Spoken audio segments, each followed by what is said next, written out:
Guys, manood ako sa nila Lunes ngayon.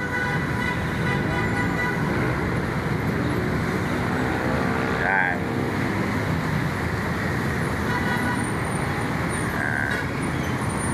Nandito po ako sa Masinag. Yan. Itong way papuntang Kogyo. Puntang Kogyo. Itong way na ito papunta sa amin sa Mambugan, Antipolo. Itong way papuntang Santa Lucia, Cubao. Ayan mga yan.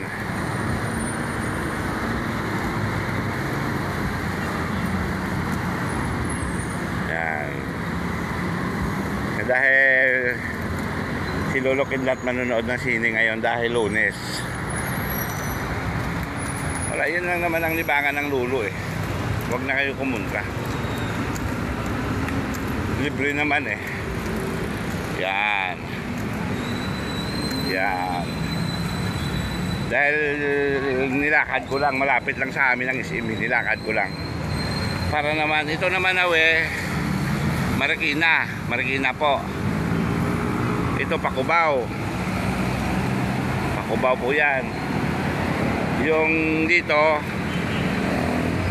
yung bandang kanan, papunta sa amin sa Sumulong Highway, Mambugan.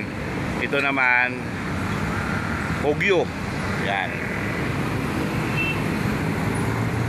Ganun lang guys, ganun lang po. Dahil ang SM ay SM, malapit lang sa amin, walking distance lang. Yan.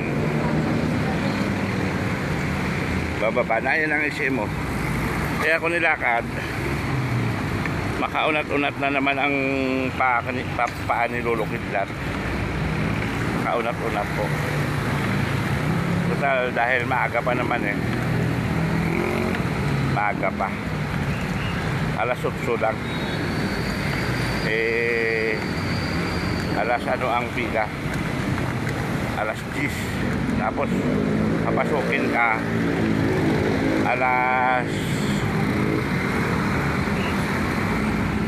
12:30. Kaya ito, lakad-lakad muna para maaunat-unat kasi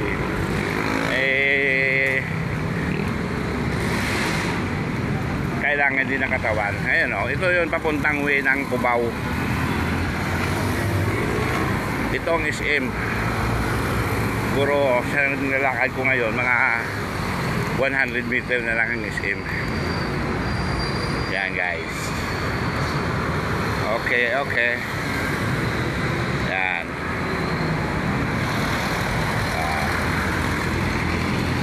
Ang sarap pakiramdam ko, nakalakad ako. Lagi na lang kasi ako nakaupo sa kotse ko eh. Ano raw, kotse? Motor lang.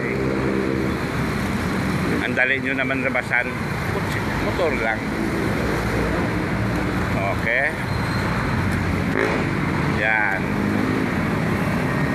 Yan, itong kabila, itong side na to, Pakubao yan. Itong side sa kabila, papunta yan sa amin, sa Antipolo. Yan. Itong nilalakaran ko, ano po ito, SM Masinag. Ngayon, dahil maaga pa naman, papasok sana ako dito sa Decathlon. Kasi itong Decathlon, puro sports yan ang paninda dyan. Susuntok muna ako sana sa punching bag dyan, libre. Pag sumuntok ka dyan sa punching bag, libre po yun.